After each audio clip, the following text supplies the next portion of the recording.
it is a way different beast once you kind of talk about the support.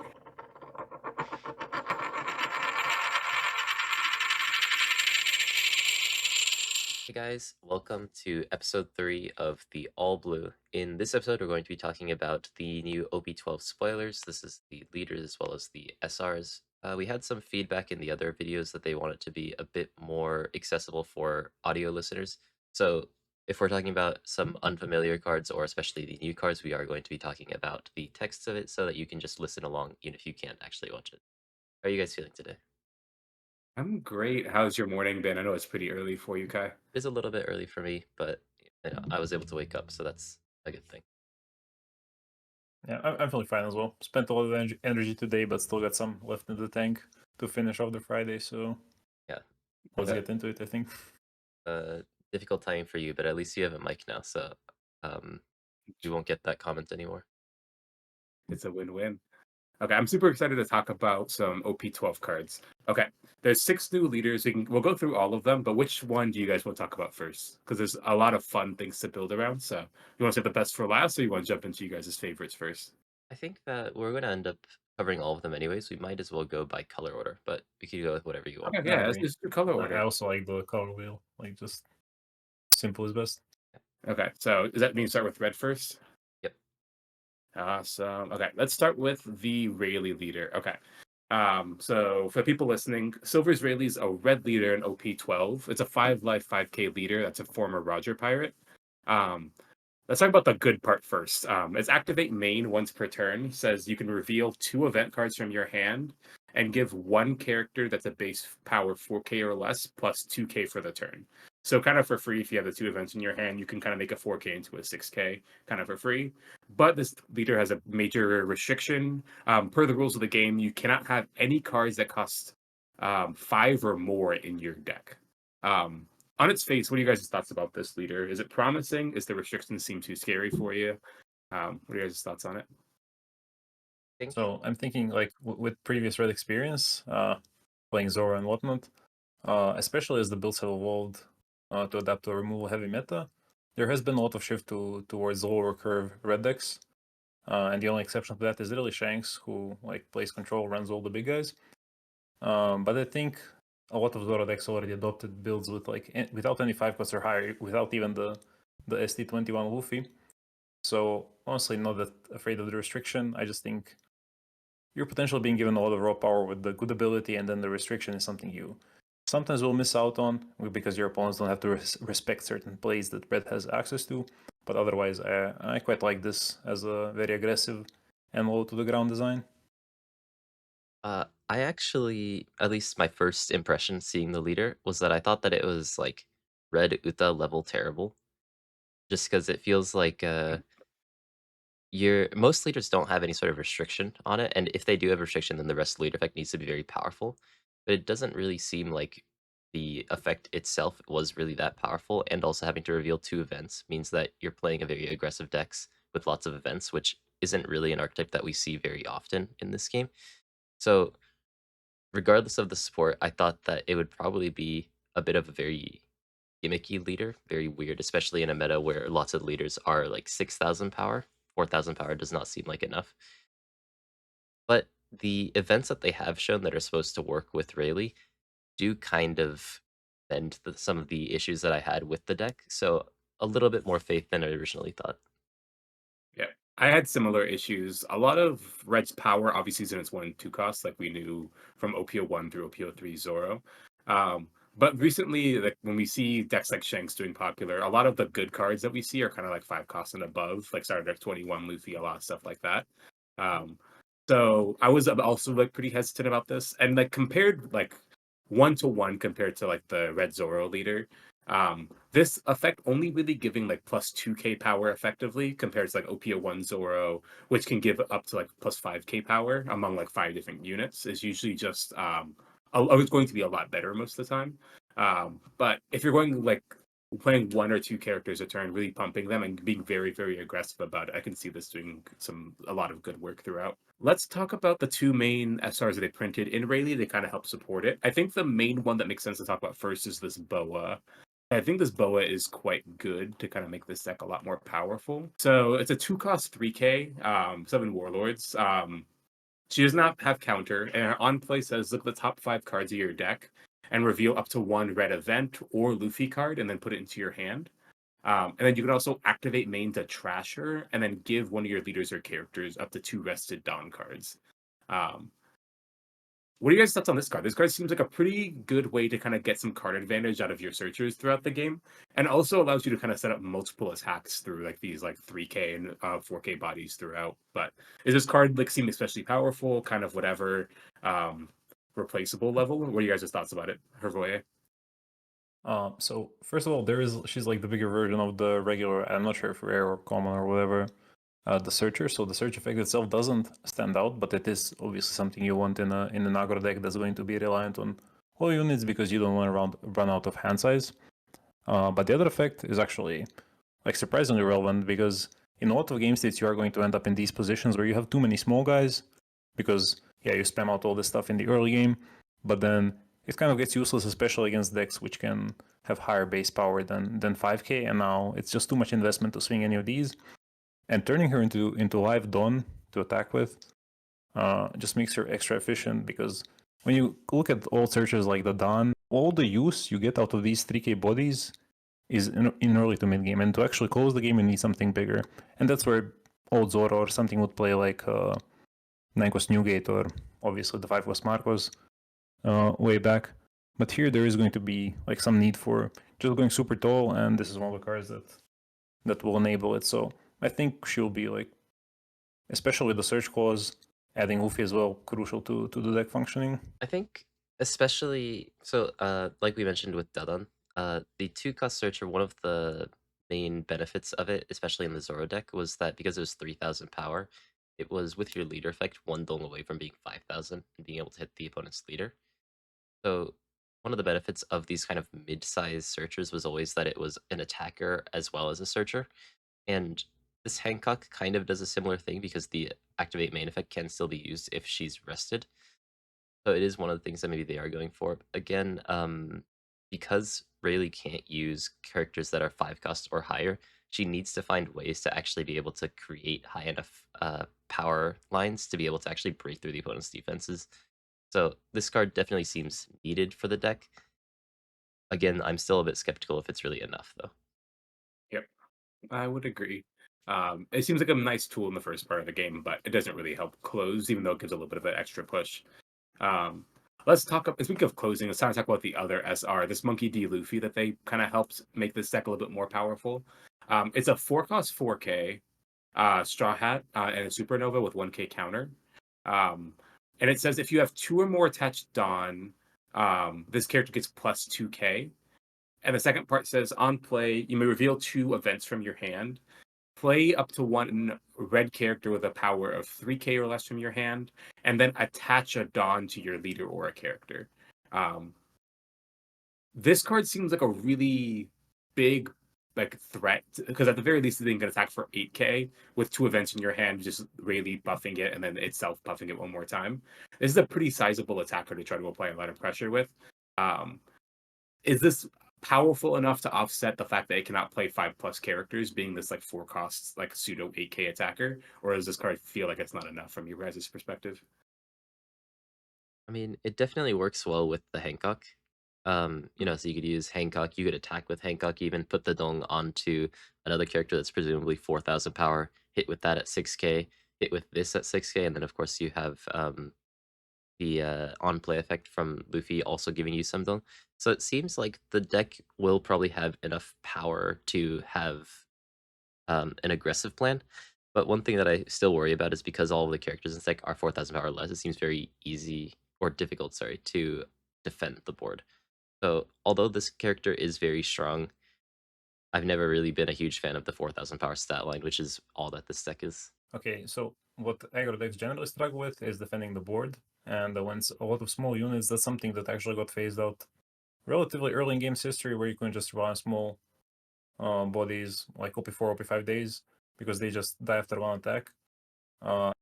The way to like bypass that is to just swarm the board enough that you don't care that you're losing these bodies, and also by not really doing your first swings until you can do a huge wave of like you turn your board of four characters, small characters sideways, and now even if they kill some of them, you still have some remaining, and you keep swarming and attacking. And this Luffy does enable that. I'm not sure if this is the best swarming option Rayleigh is going to have, because Red already has a really good swarming engine in the animals with the chopper. But this is like the most like don't attach friendly, go full face engine that they have. And yeah, I mean Luffy was designed for it, so obviously it's a good fit with the other existing cards because he's searchable by both of the archetype searchers. He's made to fit the deck. He should work in the specific build of the deck. Whether that will be the best path for Rayleigh to take, and how much ground Rayleigh will have as an aggro deck, that's a bit more up for debate, and we'll need actual testing when we get all the cards. Yeah, I mean, speaking of the animal package that Zoro uses right now, the one thing that I am skeptical about this leader is that I'm not sure if there's really a reason to use it over Zoro if you're trying to swarm the board. Because once you have at least 3 characters on the board, then it seems like Zoro's leader ability is mathematically better. So it is kind of an issue for Rayleigh currently, at least in my mind, of how he's going to really carve out his own unique playstyle within the meta. I think just like the comparison to Zoro is just always going to look pretty unfavorable. But once we kind of get to the rotation format, then it's very likely that we might want to like consider Rayleigh to be the other like red deck of choice, and it kind of has a lot of things going for it. That even sometimes Zoro doesn't have access to with like all these event cards. Like being able to play like Buggy Searcher might end up being worth it. Just because like that card is a very powerful. I think that definitely goes into the deck, like 1-3 and search events. Like I assume it'll run enough events to justify it. Yeah, I mean it has to. Because like 1-3 searcher, that has been like the bread and butter of these old formats, and especially we know there's some slash focus in the rest of the set, and Buggy does have the line that says he's immune. So Yeah. I mean, speaking of Buggy, there is one card, although it is an uncommon, that I do kind of want to talk about that kind of supports this deck, and that is one of the events. So Rayleigh at the current stage right now has 3 different events, but they're all 0 cost. But these 0 cost events have some pretty interesting effects, like for example, Observation Haki. Observation Haki is a 0 cost event with the former Roger Pirates type. So on main, it attaches one of your active Dong to your Silvers Rayleigh. This could be a character or your leader, and then you could search the top 4 cards in your deck for a red event or a 3 cost or higher character. So because it attaches an active Dong, effectively you could think of it as a 1 cost event, but also it is still free because you are getting use out of the active Dong, being able to cycle through your deck. So we do have a different version of Buggy that kind of increases the consistency of the deck, and also because it's a event, you can use it for the leader effect as well. So he does have these sorts of interesting engines that could make the deck work a little bit better. And this card definitely helps one of the main issues of like event searchers, where it feels like sometimes your event searchers only really find more events. And you really just want to find threats sometimes. Like when you play like a Buggy or upcoming Boa, you just want to find more characters to play. So being able to like Boa to find this event and the event to find more characters to play can help smooth out a lot of your draws in the early part of the game, which is nice. yeah, I mean it emulates probably the best archetype searcher we have had in the game so far, which was New Genesis, where it's free. Like New Genesis is like fully free. This is like a little bit less free. But at the end of the day, the fact that they did print these events as 0 costs with like somewhat flexible uses, like some have flexible effects, some don't, it does make it very forgiving to include them in the deck, because the defensive ones are basically 2Ks, but they're like disguised as events just to smooth out the consistency of the deck. So that should like make the entire deck flow much more cleanly. But there is the not so obvious downside, which we haven't really had in the game previously very much, where you're giving information about your hand to your opponent. And that's always when you use the leader ability, right? And that's always something that's like really easy to like not keep in your mind, but good players do remember when like all the information they have from your hand, from your life, and suddenly you are just working at an information disadvantage because that's how your leader was designed, and you're already like in not so favored position by playing a red aggro deck. So I think that's like interesting development that maybe the deck needs to be really pushed to compensate for those misgivings or like design weaknesses. I would agree. I think the pitching or revealing your cards can definitely add up. And one of the annoying parts is that you have to do it multiple times. So you have to always, as the Rayleigh player, you also have to make sure you know which cards you're revealing to your opponent and making sure you're keeping track of that, just so that you don't give your opponent any additional free information moving forward. Um, One thing I want to talk about is we briefly mentioned like it's really hard for this deck to defend its characters a lot of the time, compared to like the Chopper core that we've seen in like the Zoro deck recently. And you briefly talked about the three like hockey effects that we have. I think the Conqueror's hockey effect Mm. is a really powerful reason to want to play the Rayleigh deck. Um, to kind of explain what this card does, Conqueror's Hockey is a 0-cost red event, just like Observation Hockey. Also, former Rogers Pirate, and it's a card with counter.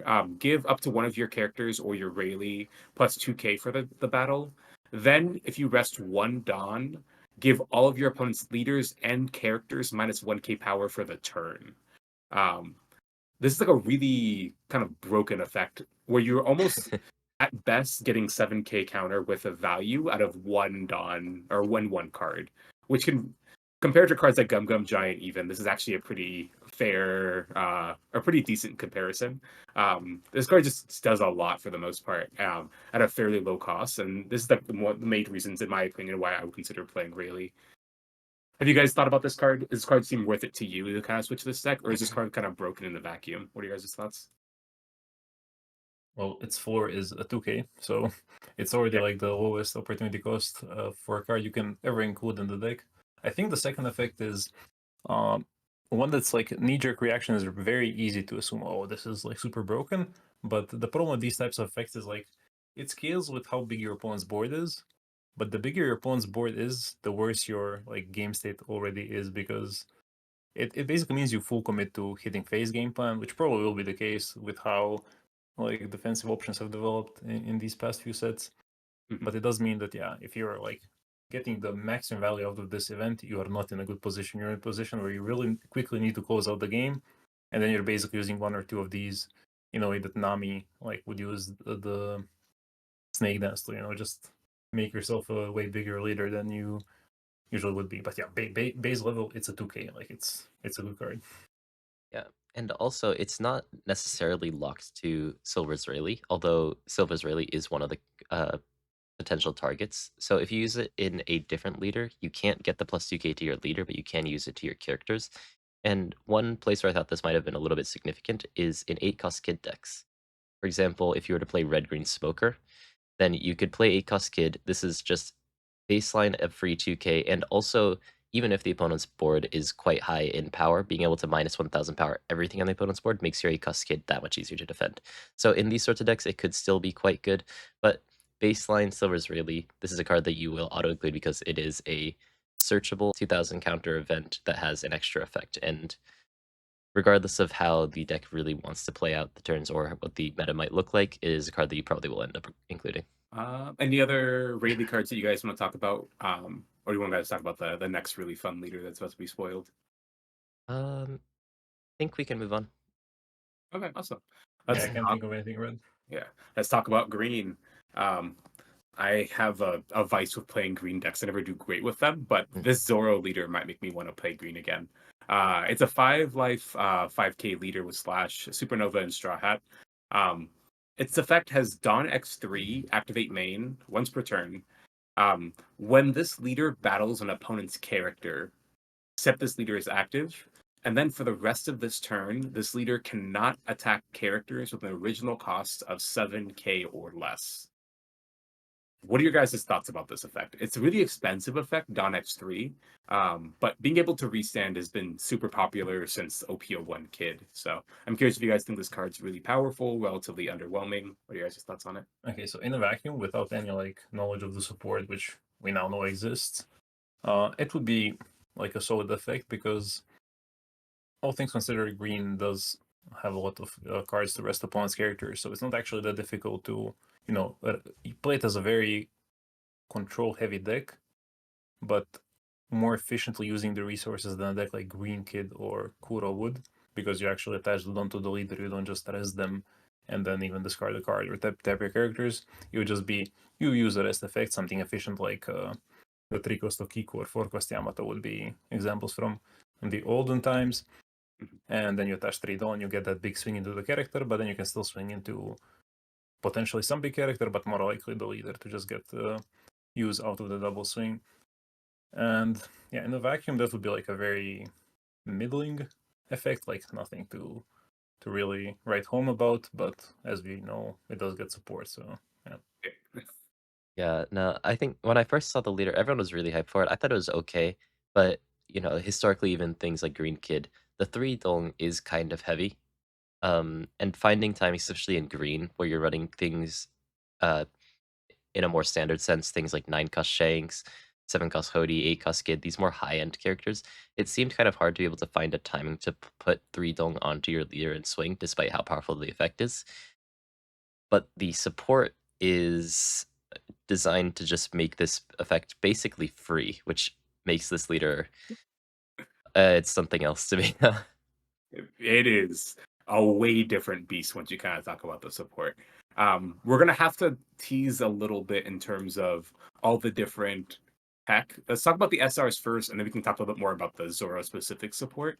Um, one of the main ones is just going to be the Perona Searcher.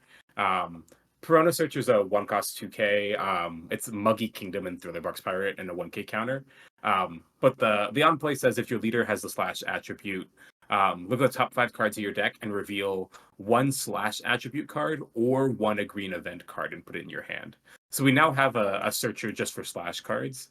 On its face, this card just like helps a lot with the consistency of these green decks, especially a deck that's kind of be slash themed, I assume, like Zoro. So I'm glad this card kind of has a searcher because the kind of green core has a kind of bunch of different types. Some of it's straw has some of it's supernova, some of it's just random. So I'm glad to have this like consistency piece for the deck.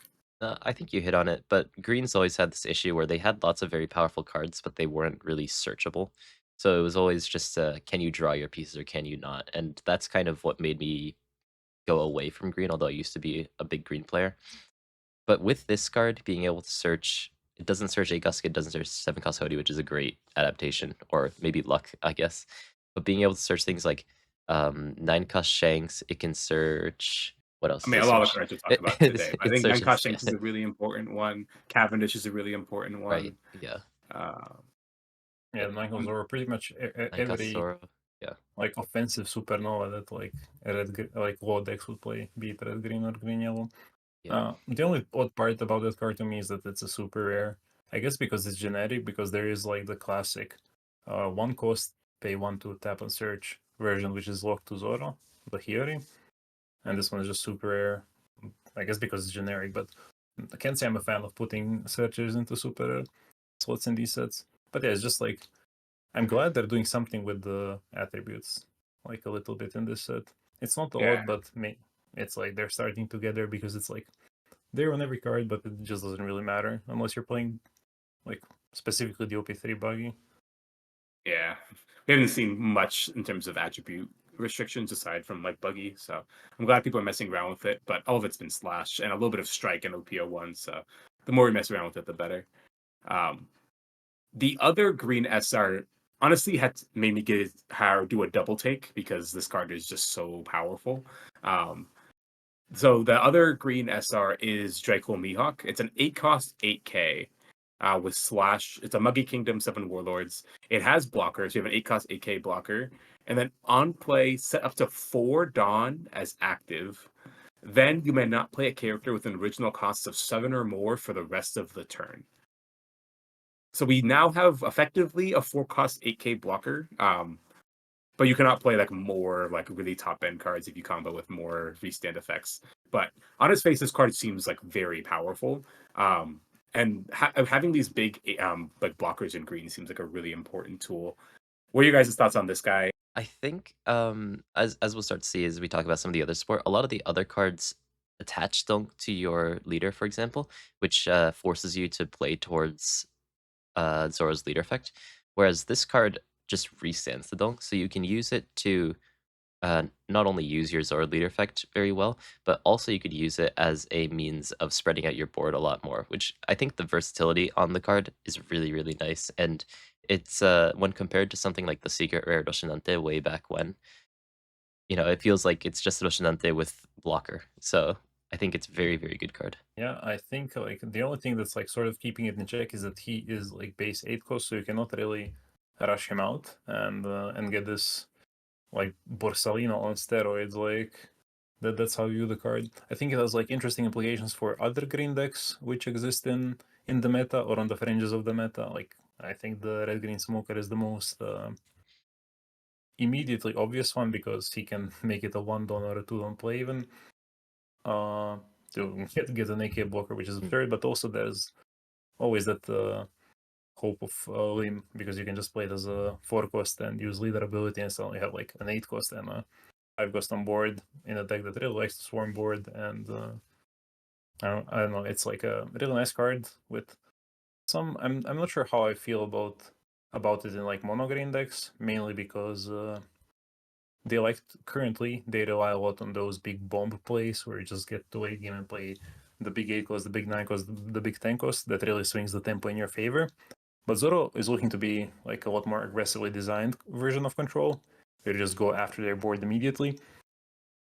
And in there, he's probably a better fit because the ability to like make your turns more modular instead of like very predictable is where I think the strongest One Piece decks come from. Like when you can do unpredictable stuff. I would agree. That flexibility is just a little too powerful, I think. I'm excited to play it, but I think the more ways you can attach Dawn and kind of make your Zoro leader effect better, the more this kind of card becomes more and more strong. Because Zoro's really good at, or the Zoro leader is really good at fighting board a lot of the time. And when that happens, having this 8K blocker is going to invalidate a lot of leader swings, which I'm really looking forward to. Um, Now let's talk a little bit. I mean, there's also a secret rare I want to talk about a little bit, but I kind of want to talk about some more of this Zoro support in tandem. Um, we've talked a lot about these effects that can attach Dawn, and there's two main ones that they imprinted in OP12. There's a 5-cost Tashigi and there's a 4-cost Quina, and they're very similar, so I kind of want to talk about them at the same time. Tashigi is a 5-cost green rare. She's a 7K. She's navy in East Blue. And her on play says rest up to one of your opponent's characters with the original cost of 6 or less, and then give your Roronoa Zoro leader up to 3 rested Dawn. And then they printed a Quina that's a 4-cost, 1K power slash, and she's an East Blue. And she has activate main, rest this character, rest up to your opponent's card so that has original cost of 4 or less, and then attach up to 3 rested Dawn to your Zoro leaders. So there's a lot of cards that they've printed that seem like they want to attach Dawn to your Zoro leader, while also resting one of your opponent's characters. Both these cards seem quite good. What are your guys' thoughts about both Quina and the 5-cost Tashigi? Do you think they're like the core of this deck? Do you think they're just pretty solid? What are your guys' thoughts on these two? Start with you, Kai. Yeah, I think that 5 cost Sashi is insane because it reaches original cost. It counters decks that have the ability to raise the cost of their characters. For example, Green Purple Luffy can use Stage to get their 5 cost Sanji putting out of range of 6 cost, or Koala with their support. A lot of the characters are just innately 8 cost on the board. But this Tashi, because it reaches original cost, can actually affect and interact with those cards despite the higher power, higher cost that they have on board. And not only that, but despite it being a 5-cost 7,000, it gives your leader Roronoa Zoro 3 dong, which makes it kind of feel like a 2-cost 7,000. And given how strong Roronoa Zoro's leader effect is, I feel like it does even more than just that. Kuina's kind of in the same sort of family, I guess. One of the benefits, of course, is that it's activate main, so the opponent is forced to deal with it.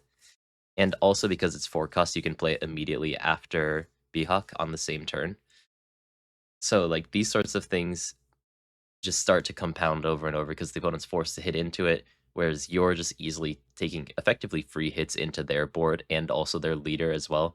So I feel like it's a leader that forces a lot of counter to the opponent's hand. Yeah, so the Tashigi, first of all, I thought the card was super. Like the reveal showed her with the Peach Momoko alt art, and then when we talked before this, I was just like, it's a super, right? Because it's so strong. Like developing relevant bodies on curve comes at a cost that you don't really get to contest the board in those turns. That's like a problem For example, when you're playing purple Luffy against Doflamingo, what's the problem? You're a 4 on turn, you're playing a 4 cost. You're 7 on turn, you're playing a 7 cost, and you cannot really swing into these rested bodies that you need to take out to stabilize the game. And here comes Tashigi. Not only is she a relevant body, she like immediately refunds most of her cost for the leader, but also she preps up a target on the opponent's board to hit at least once with the leader. And I don't know, this is just such a powerful design, and I think she'll be a core card for the deck because 5 cost 7k stat line is already something you need, I feel, to take over meta in these current times, because a lot of the power-based removal is based around like the 6k threshold and requires like some extra hoops to jump through to reach the 7k.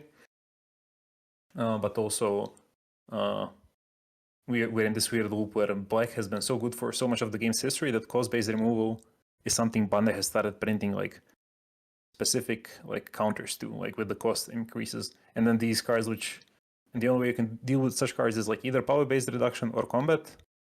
Sorry, power-based destruction or combat.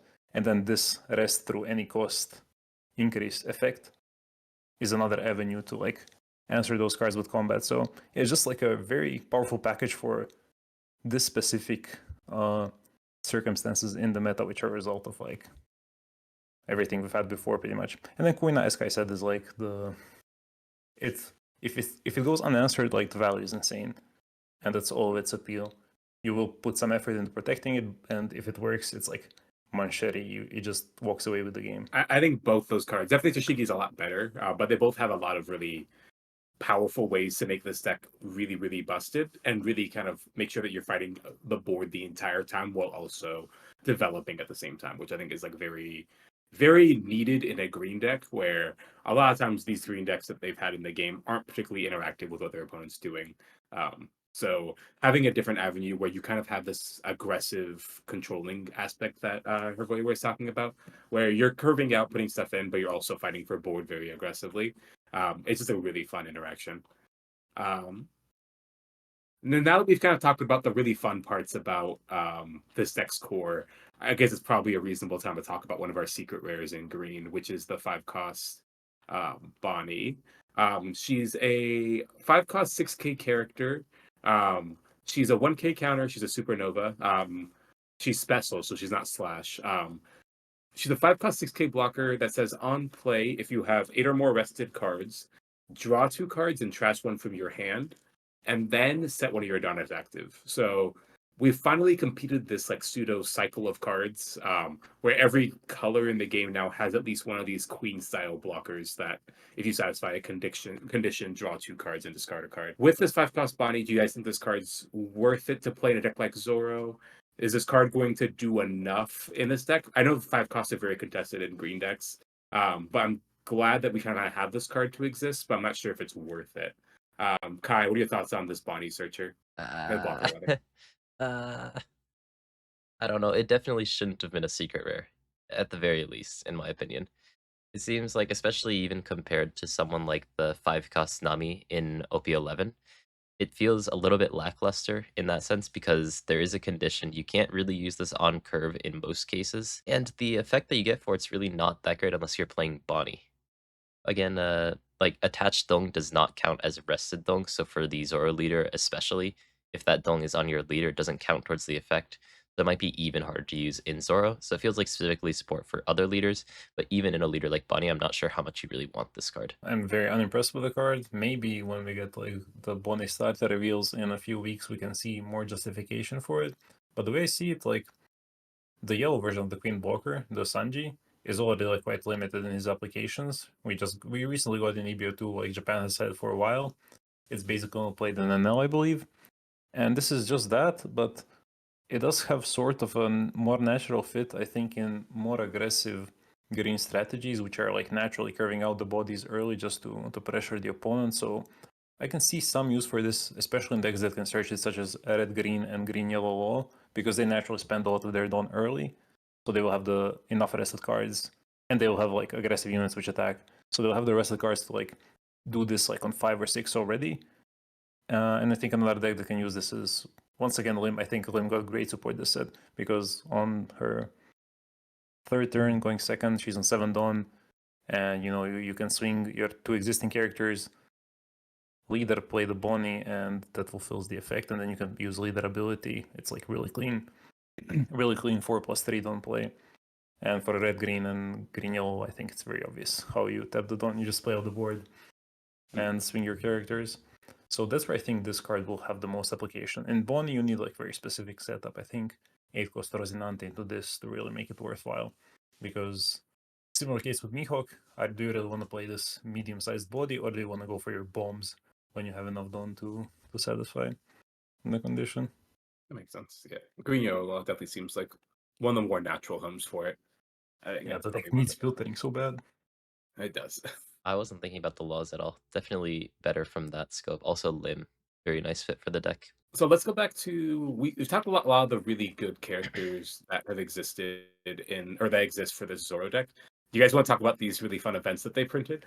Because these are really fun. Let's hear the Japanese name for one of these events first. Yeah, so Zoro, known for very short names for his abilities.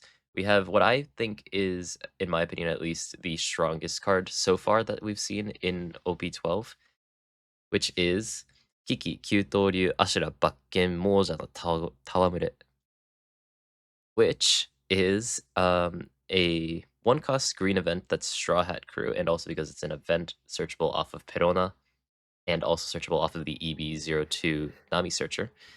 Main, you may rest 3 of your Dong, rest up to 2 total of your opponent's characters or Dong cards, and then on counter, give your leader plus 3,000 power for this battle. So we effectively now have Hody. Hody's like on play effect on a 4 Dawn event, with also the flexibility of cards like Gear 2, where you can also give your leader plus 3k. This card, in my opinion, just seems kind of broken for a lot of the green decks that want to be aggressive but don't want to play Hody every single turn. Additionally, this is also a really good tool for like green purple specifically. I noticed as a way to kind of race against people that have Gum Gum Giant in their deck or have a bunch of blockers. This card kind of seems perfect as a searchable way to kind of get rid of it. What are you guys' thoughts about this card? Is this card going to like break green decks? What other homes have you guys noticed for this card as well? I haven't thought about this card too much, but yeah, it is just an extra Hody, and Hody is like honestly the most annoying card in the game to have to respect, because invalidating 2 blockers or even a blocker and an acted on is just like heinous. Like, especially as, well, I guess it's not a general trend, but a lot of decks do move towards higher non-counter counts, because in the age of Gum Gum Giant, you're able to filter out your non-counter so easily, and then this card naturally preys on that, because green purple runs like 27, 28. I think I'm even up to 30 non-counters in recent build deck. And yeah, like this is something that if you mindful play around it, you're already like putting yourself in a bad position, and you're not guaranteeing a victory either.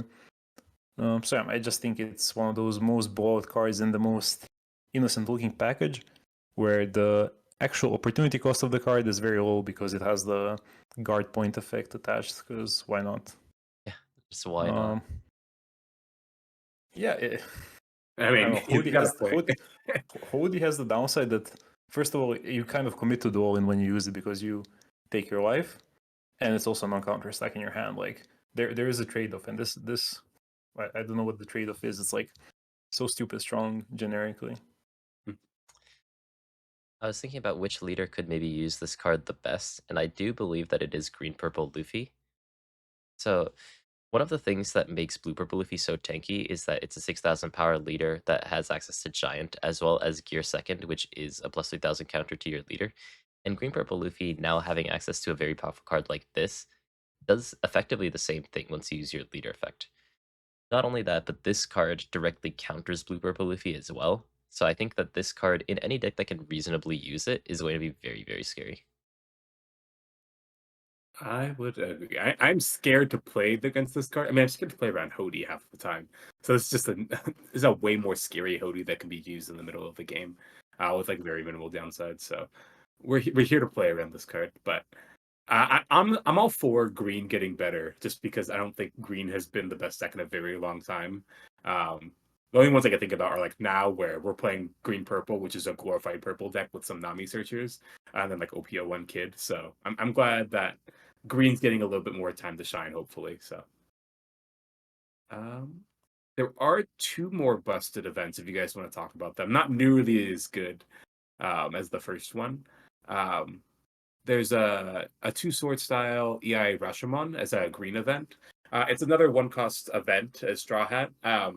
And it kind of has the modality of the previous one, where you can play main on your main. You can rest 2 of your Dawn cards and KO up to 2 rested characters with the original cost of 4 or less. And it also has the counter of giving your leader plus 3k. Now that we have Hody on an event, let's put Don Krieg on an event as well. What are you guys' thoughts on this one? I'm sad that it's Finally. original cost. Because if it wasn't, then a leader like Isho could actually be a lot better. You attach 1 dong to your leader and you can get rid of 2 5 costs, for example. But because it doesn't really have that flexibility, it is kind of just exclusively an anti-aggro tool, which isn't bad, but very specific where this card's going to be usable. Yeah, I completely missed the part where it says original cost. I was like, oh, this is so good for Perona. Finally. It's what Perona actually needed, like a searchable Shark Arrows, and stronger than Shark Arrows, actually, because Shark Arrows at 2 cost KO, 2 rest at 3 costs, and yeah, never mind. I got my hopes up for no reason. Like, it's still good, but it's like, okay, to be fair, it does also randomly have the guard point attached, so it's not the worst. And green black now has a straw hat searcher thanks to the Nami, so there's some flexibility to be abused. But damn, like, why does it have to be original cost? Yeah. I was also thinking, one of the things, I used to play a lot of Piranha, so I keep track of the support that she gets. A lot of the cards that they print are very aggressive, kind of swarmy style cards. Like, for example, there's the recent 4-cost Piranha, which activate main gives one of your, I believe, Thriller Bark characters plus 2000 power, though I may be slightly wrong on that Yeah. effect. So, except the Perona. yeah. Yeah, right, except the Piranha. So these sorts of cards, it seems like Bandai's been trying to kind of push a more aggressive version of Perona, and Perona has always had the issue of being very weak to aggro decks. So having this sort of card as a sort of failsafe against those matchups when you hit them, while being able to be a more like anti-aggro deck, may be able to still use this despite it being original cost, but still wanted a little bit more from the card. Or we have 1 more powerful good card. The Zoro leader only gets to attack twice, but now we're going to have another way to make it attack 1 more time. They have a 3-cost event. Luffy is the man who become king, the Pirate King. 3-cost green event, that's Straw Hat Pirate. It has a main, set your Roronoa Zoro leader as active. And the trigger gives up to one of your leaders or characters plus 1k power during this turn.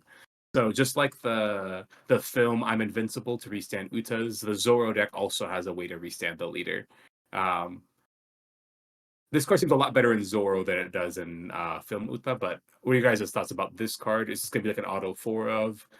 How powerful do you think this card is going to be in the upcoming meta? Okay. It's hard to say how powerful the card's going to end up being. Even Uta, she didn't end up running 4 of the cards. She maybe ran like 2 to 3-ish. I definitely think that the card is very powerful. If you're asking about how powerful it is in a vacuum, or sorry, compared to the meta, then we have to end up seeing the meta. I do think though Yeah. that against leaders like Blue Purple Luffy, where the character power thresholds on the board are very, very high, you definitely want a card like this to actually be able to hit the opponent's leader twice instead of trying to hit their board, because at some point you can't really control the board better than Blue Purple Luffy can. So I think that in the Blue Purple Luffy matchup specifically, the card is very, very good. So I think a lot of the time it'll end up being kind of how much you need this aggression and what the rest of the meta ends up looking like. This is the type of card where I find it really difficult to evaluate. I generally dislike I'm Invincible in Uta, but it does have its uses because sometimes you just have to, like, pedal to the metal, and if it goes through, it goes through, you win the game. If it doesn't, you lose. And I felt the same way, and I think the original event was a cat out of the bag or something for Kuro, which was also 3-cost. So yeah, these like Eustace Kid cosplay events are they're very hit or miss. Like they're effectively a desperation attempt, except when you use them to try and clean up the board, which I would generally say tends to be on the less efficient side of plays you can do in mid game and especially late game as bodies on the board become more and more relevant. Is it going to be ran? I would say in initial builds for sure, yes. And then later on, as they get more refined, I would hope not, because these are the types of cards that when a leader has to rely on them, I don't think the leader is necessarily well positioned in the meta to begin with. Like, you shouldn't need them to win the game, is what I'm saying. That is fair. I do think that's reasonable. One of the things that was interesting to me was just a lot of the time when you're using these invincible events or Kata out of the bag and Kuro, you don't really have that big of a leader. And your leader doesn't really get that much value aside from those two large swings. I think the Zoro deck, one, makes its leader bigger on average, a lot more large compared to like other decks like Uta and Kuro. And also the third swing versus the second, I think, is a pretty significant difference. So I think it has a little bit more promise than those other events. But yeah, historically, those events haven't been good in the past. Any other green cards that you guys want to talk about? We're going through it a little bit slower than expected, I guess. So I kind of want to rush through the other colors if you guys don't mind. Yeah. No, We've been well, talking a lot, so I think it might be smart to go to the next colors. Yeah, sounds good. All right, it's time for my a color I'm excited about, blue, and the blue Kuzan leader. Kuzan's a blue leader, 5 life, and 5k power. That's navy. And the effect is whenever your navy type card's abilities cause you to discard cards from your hand, draw a number of cards equal to the amount discarded. We don't have many like navy cards that make you discard that were printed before this, but what are you guys' thoughts on this leader? Or does it make more sense to kind of talk about some of the support first? I think the only card that really existed before this was Aramaki, and Aramaki is a nice card because now it's just an 8 cost 8,000 blocker with the hand plays effect for free. But yeah, I think that we really need to look at the support to kind of see how this leader will really interact. One important Yeah. thing though is that it is not once per turn though, which is kind of nice. Yeah, it is not once per turn, and it does not really care how many cards you discard, which is super nice. And thankfully, the Navy SR that they printed in blue does kind of perfectly support it. We have an 8 cost GARP, that's Navy, 8 cost 8k SR. That says on play, you may trash one card from your hand, play up to one blue Navy type character with a power of 8k or less other than GARP from your hand. Speaking of Aramaki, you get to just play both an 8 cost 8k alongside Aramaki in the same turn. What are you guys' thoughts on the new like double stat line Jinbei? We have an 8 cost Jinbei for Navy cards. I would say pretty good. Like, getting two big bodies out, it's Aramaki or Borsalino, I believe, are the current targets, unless I missed some new piece of support. And yeah, I mean, to 8k bodies, we see what havoc Nainko Sanji is wreaking on the meta. This is kind of a more, or rather less high rolly option because it's limited to blue color. But I think it fits the leader more. I guess not nicer because it's supposed to be less consistent than the blue purple Luffy's search and stack effect. But there is still inherent consistency to like Kuzan being able to just cycle. But the leader itself, yeah, we have only had like Tsuru and Aramaki before this, so we really need to see all the support, I think, to judge it. Yeah, I do think that although these sorts of effects always have the downside of having to play the card out of hand, so therefore you need the card in your hand. Because of Kuzan's ability to cycle through his deck so well, I do feel like this GARP card actually works very well with leader because whether you're looking for the 6 cost Kuzan or the 8 cost Aramaki, there's a very high chance you'll probably find it if the deck is playing it the way that I imagine that it wants to play. Speaking of that 6 cost Kuzan, let's kind of talk about it immediately because it goes very well with this. There's a 6 cost 8k Kuzan that they printed in OP12 as well. And it has a conditional effect that says if your hand size is 5 or greater, this character has +1 cost, so it's a 7 cost in play. And then on play, you may trash one card from your hand. Up to one of your opponent's characters cannot attack until the end of your opponent's next end phase. So we kind of have a 6 cost Boa style effect where we kind of get to invalidate an attack for a turn. But it's on a Navy character that we can put in play with GARP. On its face, I'm not super happy about this card. I'm not super excited about it, but honestly, every single Kuzan has seen play since inception, so I'm just gonna assume that every Kuzan is good.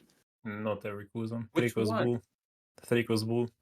Oh, sorry, my bad. I forgot we do have one Yeah. bad one. Yeah. Fine, you got me good. So actually, I think this card's very, very good, but this is from my perspective as a blue purple Luffy player. I do think that Bandai has really been printing a lot of blue purple Luffy counters in this set, which I'm noticing. One of the things, this +1 cost might seem irrelevant, but I think that they put it in specifically so that it can't get burned by the 9 cost mom. Illinois? Yeah. Mhm. 9 cost 1 being able to put this to your life would kind of feel a bit bad, but because it's 7 cost, you can play around 9 cost mom. And also, because it can affect any character, whereas Boa can't affect Monkey D. Luffy, you can stop the attack from the 9 cost 10,000 Rush Luffy. And this is the most high power card that Blue Purple Luffy ends up playing. So being able to stop that attack is the most important, and is the reason why I don't actually run the 6 cost Hancock, although it is something that I was testing within Blue Purple Luffy. I don't know if this card actually can be run in Blue Purple Luffy, but it is a very good anti-Blue Purple Luffy card in any deck that decides to run it. Yeah, my biggest disappointment with the card lies with the fact that Boa Hancock has not really seen much play outside of like very few builds of Boa when the six cost was released, and this is just a navy version of that with honestly even less flexibility because it doesn't have the secondary effect, which is sometimes relevant in Boa. Yeah, I don't know. I guess it's just for consistency of the targets that Kuzan has access to, and just to slow the game down because you are still denying an attack in situations where Borsalino bottom decking might not have enough of a reach, and you still are cycling a card which has inherent value by itself. You're effectively like doing like what Sakazuki is doing, but only with one color, which is less broken, but I don't know. You need Garb targets, I think, and it will come down to which ones are the best ones. I'd agree. It does have a little bit more flexibility than Boa, just because Boa cannot target Luffy's. Not a relevant one, but as more and more Luffy's become more prevalent with like green purple and stuff like that, it's sometimes hard to always make sure your Boa stops something, and Kuzan doesn't have that restriction. Yeah, plus for the leader Kuzan, this -1 hand actually is just a cycle for him. So again, just having the ability to stop an attack on a vanilla body as well as cycle 1 card is pretty decent, I would say. I would imagine. Yep.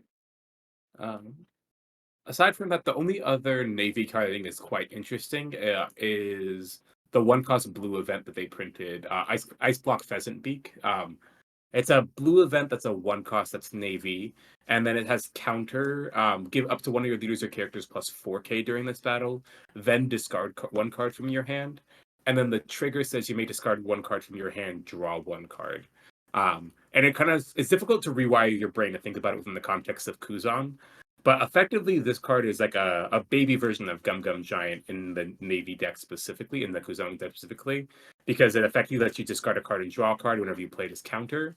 And the trigger is effectively going to be discard a card, draw 2, which is a fair amount better. Um, is this card worth playing in this deck? Probably, but is this an incentive that you guys think is good enough to make this deck playable? I think it's kind of close, but it just depends a lot more on what other support we might end up getting in OP12.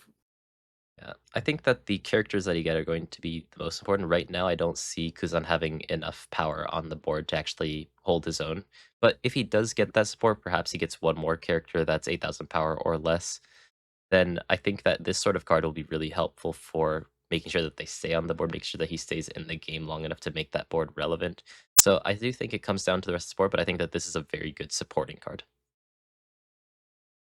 Yeah, it's a rather unconditional radical beam. Like from any point in the game, it should like I don't see this as a deck that plays a lot of like small or medium-sized bodies. So this is almost always going to be used to protect the leader. And you're a 5-life leader, so you should already be like in a decently safe position. I'm not sure this will be as dominant as Giant is in like where you run 4 and you hope to see it every game, but I think this will be a nice tool that is searchable, and you have the Tashigi. So will it be in the deck? Most likely, yes, just because it's super efficient for a defensive event from the get-go. Yeah, And the trigger is, yeah, just high roll. Yeah, no, like these sorts of effects, like Radical Beam historically has a trigger, but only gives your leader plus 1000 power, so it's not very significant. But the trigger on this card is quite good, honestly. And also just although we compare it to Gungo Giant, does not have the -2 long effect, so it's much easier to use, much easier to use two in the same turn. So I do think it's a very good card. It's just going to hinge on how powerful Kuzan is, because this is a very Kuzan specific card. Yep, I would agree. Let's jump into our next leader. A little bit of blue, but mostly a purple leader in Sanji. A blue purple leader with 4 life and 5k power as a straw hat and a Vinsmoke leader. It has activate main once per turn, down -1, activate up to one of your straw hat crew type event cards to your or from your hand. With an original cost of 3 or less, so you get to play a straw hat event that costs 3 or less from your hand for down -1. And then when attacking, if the number of Dawn cards on your board is less than or equal to your opponent's, add 1 Dawn from your Dawn deck as rested. What are you guys' thoughts about this? Sadly, it's not a Germa 66 leader, so you can't do some of the super fun stuff that Rage you can, but this casting a free event every turn seems quite reasonable and seems pretty powerful. Yeah, I think although we've been going through the SRs first, there aren't too many huge SRs that really support this playstyle, but there are some decent events. So that is one thing that I want to talk about first. I don't know what this reads in English, but in Japanese, Buhubastel, the 3-cost rare event from this set. Main, if your leader is multicolored, choose one. Return up to one of the opponent's characters with a cost of 4 or lower, or if your hand size is 6 or fewer, draw 2 cards. Yeah, I think that card is quite good. Just bounce an effect or draw 2 cards for only down -1 is Dude, if a that really exists effective in effect. OP05, every Sakazuki would run it. Like, Yeah. Yeah, that's not close. there wouldn't be a debate between Kaido and Pilaf. I mean, yeah, the fact that he gets to cheat out 3 Dawn worth of event value, it should be substantial, but it really depends on how good the events themselves are.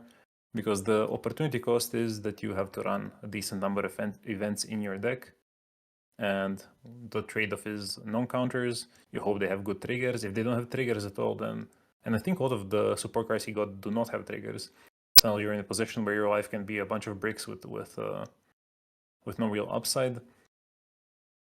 So yeah, in theory, it should be playable, like a way better take on Blue Purple Crocodile from way back than Blue Purple Crocodile himself is. But it really depends on the support. Like, this is the type of ability that, like, Red Purple, how good are your forecasts? That how good the leader is, and it's the same for Sanji, I think, and the 3-cost events. Yep. Yeah. Um, Oh, sorry. Go ahead.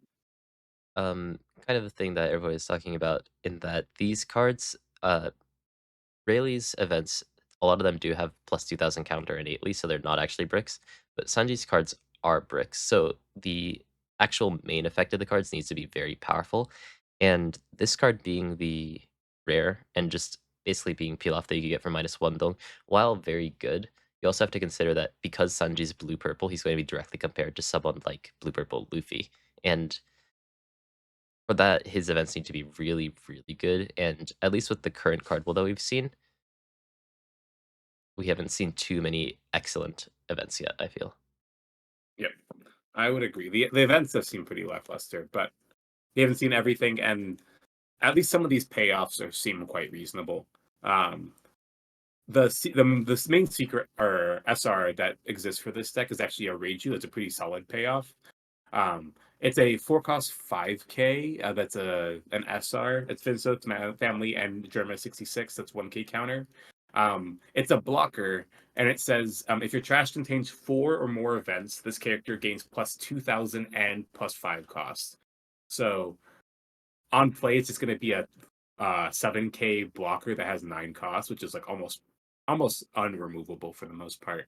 And that card seems like it's like a really powerful incentive to play a deck like this. Yeah, I only see this as Blue Purple Luffy support. Blue Purple That's Luffy, although he doesn't run events to immediately make this event, he doesn't run enough events to make this effect immediately relevant. He does run enough that from the Tendong-ish turn, he will probably have this effect online. Just having extra blockers that you can weave into your turn, you can use, for example, this Reiju, who's a 9 cost on board. You can play the 5 cost Nami and leave a Dong up for your leader effect. Makes the board really hard to deal with, and in a way, I kind of compare this card to the OP02 Borsalino blocker, because it's kind of a unremovable blocker, but for some reason it has 7,000 power even on your own turn. So I do think that this is a very, very good card in any deck that can use it, but those decks, right now at least to me, are Blue-Purple Luffy and Blue-Purple Sanji. Yeah, but I will say this to me does not scream like play this in Sanji, or like this is the reason to play Sanji leader. It's just like a solid card for event heavy decks, which Sanji might be, or very probably will be, but you will play this in decks which are already good with events, and it's not what will make these event decks good, if that makes sense. I'm not sure how I worded it. No, I got you. I think that that's completely fair. It seems like Sanji at the current state right now has a lot of decent cards, but no real way that Bandai's trying to make him play the game. And I think that without like a defined playstyle, he's in a bit of an awkward spot. Speaking of playstyles, there's a card I want to talk about that I don't think is 100% very good. But the last time I saw this type of card, it ended up being Burgess, and it was kind of too silly. There's a 3-cost Sanji they also printed that I think might have potential. I'm not sure if you guys seen this card. It's a 3-cost purple rare. For every 5 events in your trash, this card gets plus 1k power. Additionally, it says this when this character will be removed by an opponent's effects, you may instead return 1 Dawn to your Dawn deck. I think this card requires a lot more setup than a card like Burgess, but these characters that can scale, especially once they kind of get to like the 7k threshold, can kind of really run away with the game. I'm not entirely sure if this card's good enough to make this kind of pure event style worth it, but I really want to try this kind of card and see if it ends up being good. Yeah, 5 events is a lot, to be fair. It is a lot, yeah. But I do think that it is quite interesting also not being able to be removed does give it a lot of merit. Just kind of food for thought, but I'm definitely going to be testing that a little bit more on my own time. Yeah, I'm not sure how you dump that many events into trash. That's the problem. We'll get there, don't worry. We'll get there eventually. Because there was also the, I think, Dust Bones that like scaled, in theory, infinitely. It was like plus 1k for each 2 events or something. In Yeah, Baroque that card was so. leader locked to just Baroque Works. So now we got our last 2 multicolored leaders. The next one's one of my favorites, Don Quixote Rosinante. It's a purple-yellow leader. It's 4 life, 5k power. It's both Navy and Don Quixote pirates. Once per turn, if your Trafalgar Law is KO'd, you may add the top card of your life to your hand instead. And the second effect is activate main once per turn, down -1. During this turn, the next Trafalgar Law you play from your hand with a cost of 4 or more will have its cost reduced by 2. They're obviously not that. There's a fair amount of laws that have been printed so far, but not that many in purple and yellow. I'm surprised this leader came out, but there's plenty of like reasonable cards. And the most memorable one for this is like the OP05 3-cost law. That seems kind of perfect for this kind of show. What are you guys' thoughts You mean about the Searcher, right? Yeah, the Searcher one. Yeah. Right. Right. I'm not entirely sure if this leader will be good enough, but I really want to try this because I want to play a deck with close to 50 laws because it sounds like a fun time. I think that any idea with this deck or this leader, if it's worth it or not? I think that 4 life leaders are going to always have the issue of being kind of weak to aggressive playstyles, and the ability to be able to take your life instead of letting your board die really enforces the fact that this is probably going to be a very aggressive deck. So things like the 3-cost slaw are going to be very important, and if he can use it well, the 7-cost slaw also be able to give you a little bit more survivability while also being a 5-cost 9,000 could be very good. The one thing though is that that card needs you to put a supernova to your life, which a lot of the law cards are not, which is very weird. He can't put every single type on every law, but yeah, not having supernova typing on a lot of them is like very painful for sure. Yeah. But I mean, speaking of cards with every single typing, the SR law from this set is a 7 cost 8,000 character with with slash, which could be relevant in some decks, with the type Dressrosa, Supernova, and Heart Pirates. On play, if the number of Don cards you have in play is equal to or less than your opponent's Don cards, add 1 and set it as active. Then your Don Quixote Rosinante and your Heart Pirate types characters gain plus 1000 power until the end of your opponent's next turn. What do you think about this? So we effectively have like the OP02 Uta SR, the one that down -2s and buffs your board, on a 7 cost 8K character, which can be as cheap as a 5 cost in this Rosinante deck. So I think this is a very powerful threat to just really make sure that you're not dying when you're racing your opponent or when your opponent's trying to race you back. Um, you can't use it immediately because you need to make sure that you have less than equal dom than your opponent, but it's still a very powerful tool. And the amount of pressure you can apply is super nice.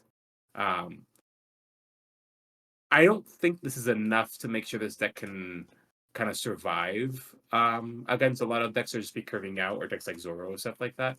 But it's definitely a step in the right direction to have a relatively large size character in this deck. Yeah, for me, the overall impression, including both the leader and the 7 cost law, is it kind of feels slow because it does like allow you to cheat out value and protect board, but the card pool that the deck works with, it lacks both like very good defensive options and both like very like fast aggressive options, and there's no removal.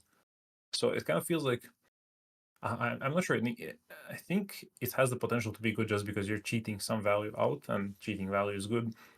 But I also feel like there's a lot of missing pieces, which, at least to me intuitively, like I could be very wrong on this, but to me intuitively, like none of this, connects to like what I expect to be strategy.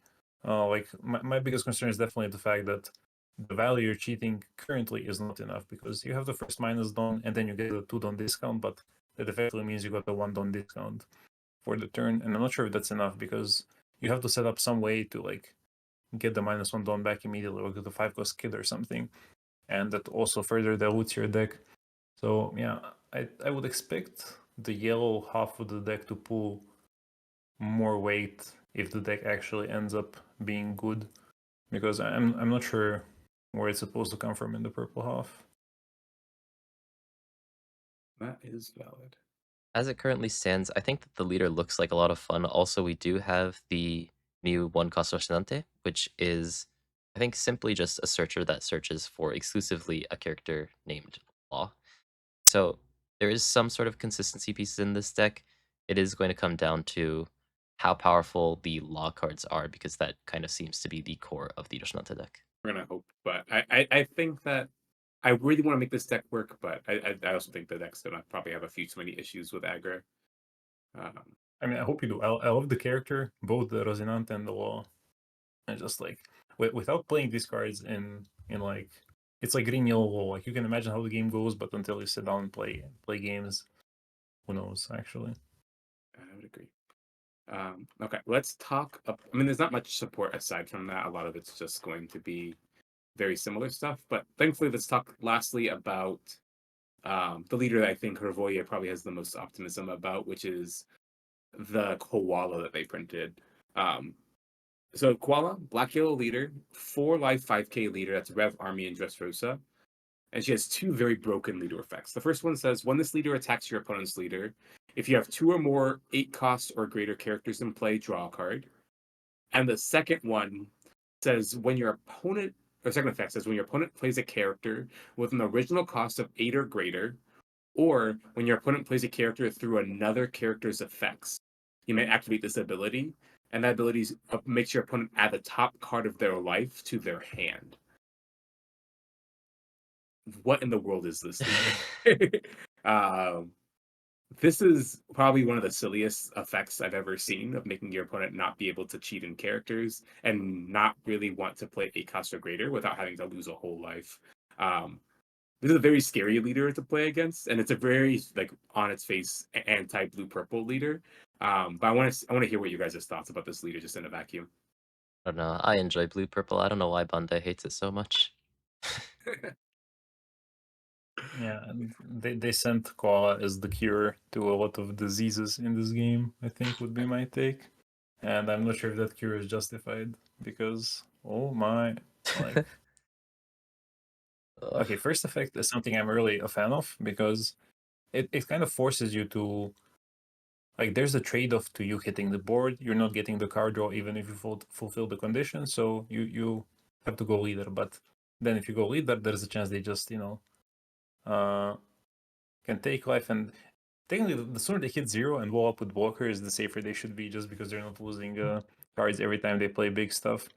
But yeah, the second effect is just so powerful. I'm thinking of everything that is good in the meta, and like Koala just the Tenko Stitch. Obviously, it's not on play, even though people like to like slam the Tenko Stitch down and negate. It's not on play. It's activate main. So you play it, you lose a life as Blackbeard. You play any of the big guys, like I think even if you play Linlin, you heal before the life gets burned off, right?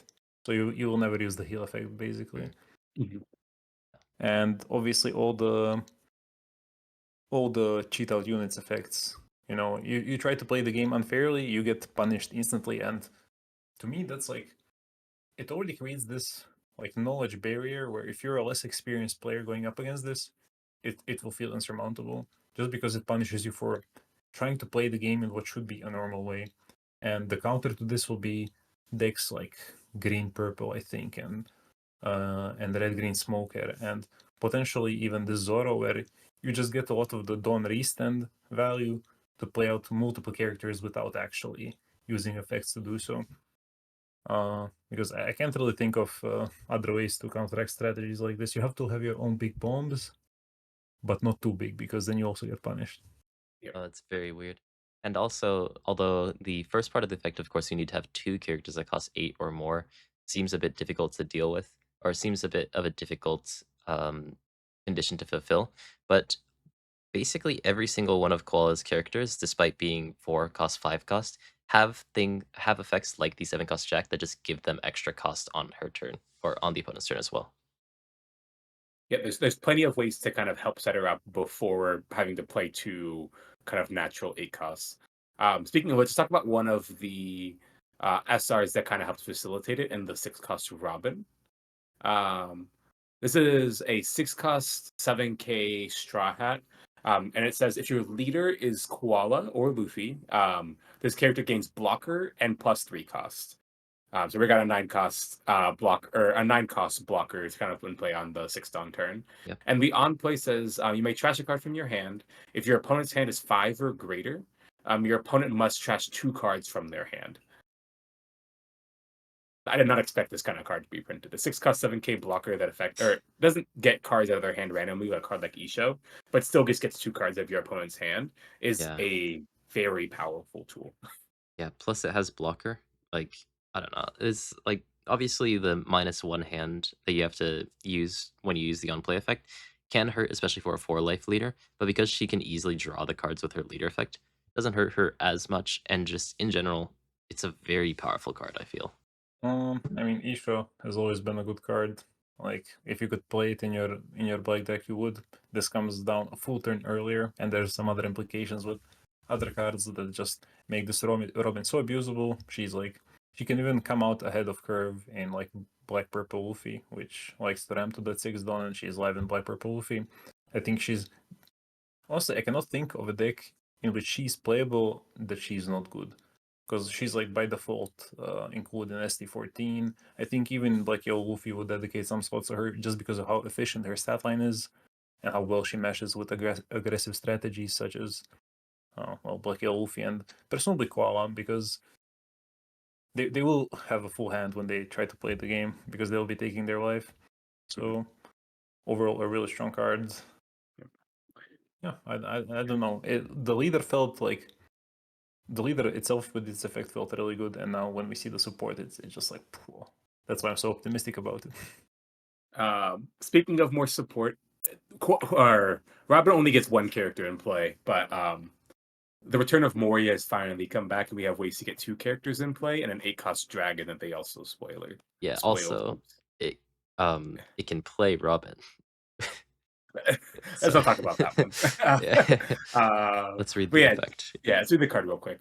So Dragon is an 8 cost SR. It's an 8 cost 8K that's Rev Army. And on play, you may return 3 cards with a Rev Army type from your trash to the bottom of your deck. If your leader is Rev Army, play up to 1 character with a cost of 6 or less from your trash. So at the very least, you're gonna play this in your Koala deck, bottom 3 cards from your deck or from your trash, and then bring back a card like Nico Robin or some other cards we'll talk about today, and just get those 2 8-cost characters unconditional, and you still get all the relevant on plays of the character you brought back. This Yeah. card also just seems nuts. Yeah, no, because although you do need to, first of all, your leader needs to be Revolutionary Army, so therefore you can't have the Moria situation where every single deck runs this. You also need to return Revolutionary Army cards to your trash, or from your trash to your deck. But the card that you pull out can be any 6 cost. Obviously, Robin is not Revolutionary, she is Straw Hat, but she can still be brought back onto the field. The Kuma that we're going to talk about is Revolutionary. He's also a very powerful target. I think that there's lots of very potentially good targets. Even something like the 5-cost Sanji from the start deck that KOs a 5-cost or less can be used because this card is a cost. It's gonna be silly. It's so good in the few Black Revolutionary Army leaders you have. Well, I would expect it to be so good. Obviously, without playing the card, it's a bit more difficult to predict, but also, this is something that Red Black Sava can play. I'm glad the deck also gets some love as a byproduct of Koala getting some insane stuff. Like, Yeah. 100%. Echoes play 6k with the relevant effect. Might even be... Okay, it's not better than Moria straight up, because Moria had a lot more flexibility, but it's more raw power and more like tempo for which, like, Moria didn't always put up relevant bodies, it put up relevant effects on the board, and this will just put up 2 relevant bodies with like maybe less relevant effects, but the game is now more about tempo, extracting the maximum value out of each turn, and this is the type of card that maybe even outshines Moria in a lot of these scenarios. Yeah, I mean, compared to Black Yellow Luffy's Moria can always be the same, but it is a new Moria type card that can play the 5-cost supple. So in a way, we have a slightly more balanced version of that insane combo that Black Yellow Luffy once had. We've talked about this a couple times, but this Kuma that also works in this Koala deck is probably going to be one of the most popular cards to be played in any yellow deck moving forward, in my opinion. This card's just so broken. Kuma is the other secret. It's a 6 cost 7k Rev Army and 7 Warlords with 1k counter. On play, you may trash a card. Add the top card of your deck to your life, and then this card gets +2 costs into your opponent's next end phase. And then during your opponent's turn, when this card gets KO'd, gain a life from the top of your deck. This card just seems like way too powerful of effect on a 1k body that effectively can gain a It's life on the 1K? turn. Wait, what? It's a 1k counter, yeah. Yep. What the fuck? Yeah. It's way What? too powerful effect on a 1k counter. On play, you can discard a card and gain a life. It becomes an 8 cost for the next turn, so you get to trigger Koala effect in that context. But also, when the card gets removed, you just get to gain a life as well. This card just seems insane in every possible way. And if I'm ever going to play a deck like a Nell or anything like that, I'm just going to put 4 of this card. The downside is just too low, or too high, rather. It's just way too like flexible of a card. Yeah, what is this? What? Like, obviously, just a 6 cost 7,000 body that can heal 2 alone feels way too strong. Also, a lot of the times people don't really know how to play around on KO effects. So just having these sorts of very, very powerful on KO effects on very powerful stat lines makes the game a lot more difficult for the opponent to play out. Not only that, but if you do manage to or decide to get rid of this Kuma by clearing it, the 8-cost dragon in Koala specifically can bring it back. So this Kuma alone could actually end up healing you for 4. Silly card. Silly card. Yeah. So here's my copium regarding this. Like, the card I think is one of many in the set where I think like Bandai just added a ton of like training wheels to make the cards really easy to use and really powerful. And what I'm hoping for is, like, in games, having a lot of life is not what wins you the game. Usually having the board control is what wins you the game. So maybe, just maybe, the fact that he does not affect the board will be enough to allow other decks in the meta to like punish the lack of tempo you get for playing this out. And that's like really, I'm huffing some like industrial grade copium here, because at 6 cost, he's like so cheap that he comes down so early that you don't really lose that much tempo. But that's my hoping. Like, in theory, you can gain 2 life, but 2 life is only going to win you the game if you have the board to facilitate the life advantage and close out before the opponent like completely overruns you. But yeah, the card by design is so absurd, and I expect it will have some very nasty prices on the secondary market. Because the other secret is like dog. Yeah. I mean, being 6 cost, having 1k, I feel like, although of course you don't have the merit of being able to interact with the board directly, you can also play a small blocker on the same turn in the later turns. Also, you can play it on curve very early. 1k means that it doesn't get stuck in your hand. There's basically no downside to this card at all, I feel. Oof.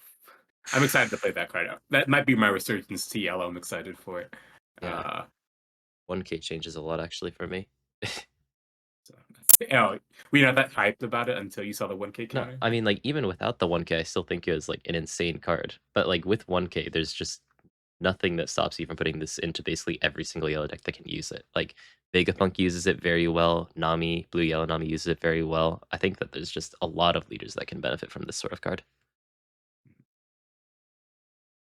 Yeah, I definitely had to reread that card multiple times to make sure it actually had counter. So you're definitely not alone in that regard. Yeah. The hell? Awesome.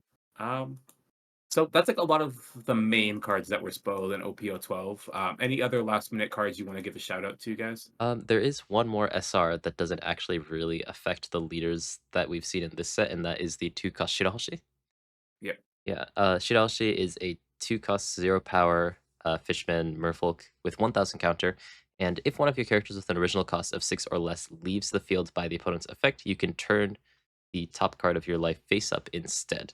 On the opponent's turn, if you do not have any other Shirahoshi character, so you can't run 2 of these on the same turn or on the board, then your characters with the type Seeking gain plus 2000. So exclusively, or not exclusively, because the first part of the effect is generic, but the second part of the effect is exclusively for the Shirahoshi leader. Shirahoshi leader is, from my testing, actually not that bad of a leader, but gets completely bodied by Blue Purple Luffy because all of her characters are 6 costs or less. This card just feels like a band-aid solution for Bandai to make that matchup a little bit better. But of course, giving all of the characters plus 2000 power on the opponent's turn means that these characters that already have a very high stat line from Shirahoshi are much, much harder to take back. Yeah. I have not put that much time into playing the Shirahoshi leader. But if the tempo you gain from playing that leader, putting multiple like really big Seekings in play is worth it. I can see playing the Shirahoshi in that deck and just like trying to make sure you protect your 8Ks and 7K bodies every turn. And making them 9Ks on defense is quite nice, especially for the blocker. There's also some potential in green yellow, I think, as well. Like, same color combo, you don't get the second effect, but just the protection for your like Cavendishes and stuff is quite valuable. Yeah, there is another kind of fun card is that Shirahoshi, although she has a lot of Seekins, she also has Megaro. And Megaro is a 3 cost 2000 blocker. This is from OP11, by the way. 3 cost 2000 blocker, which on the opponent's turn, if your leader is Shirahoshi, gains 4000 power. So if you have the 2 cost Shirahoshi and Megaro on the board, although it's just a 3 cost 2000 on your turn, on the opponent's turn, it's a 3 cost 8000 blocker. So just having this sort of extra tankiness is honestly very, very good for Shirahoshi, I feel, and we'll have to see how good it actually makes the leader, but I think it solves a lot of the issues that she had before. Yeah. For me, the only card I would like to point out, I think it's not too much of a surprise. There's a new Sabo 5 cost. He is a 5.6k, has a 1k counter. He's Dressrosa Revo army, and if you're a 3 life or less, he has plus 3 cost and a blocker, so he's like an 8 cost blocker. And on play, he draws a life, and then you draw 2, trash 1. Obviously, with being a 5 cost Sabo, the first thing my mind flew to was BY Luffy and what could have been. But there is supposed to be like 3 brother support in SC13 that could maybe push the deck further. But even outside of that, I think for yellow leaders which don't mind, like, which have a reason to take the life, this card is like really strong. It's basically Flampe on the body with some filtering like added in. So something like Enel, which would already sometimes resolve Flampe. Less so now that there is like no Raigo in circulation. but also like Yellow Kid when he gets stuck with a face up life or something. This just seems like a very. It's basically the what's it called? The EB2 Sanji on steroids for decks that can use it, and he does have like 2 tags which are searchable in like the color combinations. So yeah, it's a card I think could see some quite decent play. Like 5-cost AK blocker on curve that draws 3, trashes 1 at the cost of 1 life. Like I like how that sounds, and it's gonna be really insane in like a Luffy, even without any like specific cards. But the deck will need a lot more other support to be meta without Moria.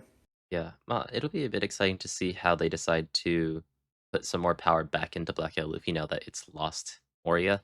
But I definitely think I that this think they won't is put it back, but yeah, this is a it was a very toxic deck to be fair. good card in the right direction.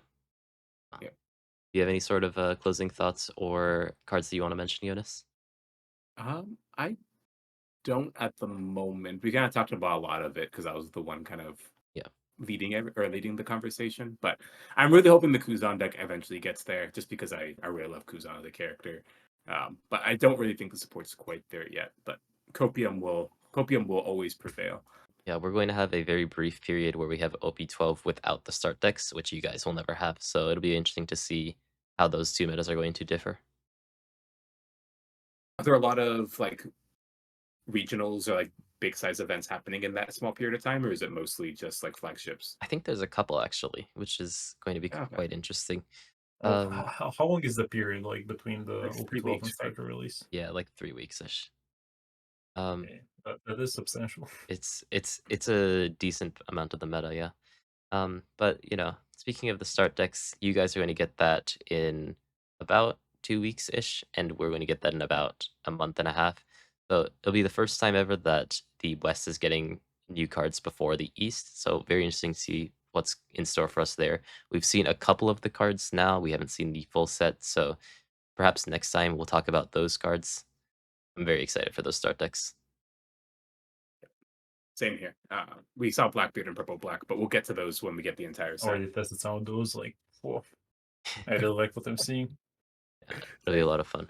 Well, thank you guys for watching this video. If you guys enjoyed it, make sure to like and subscribe. I'll figure out how to get us on Spotify soon. I hope you guys enjoyed this video, and I'll see you guys next time. Bye-bye. Bye. Bye bye.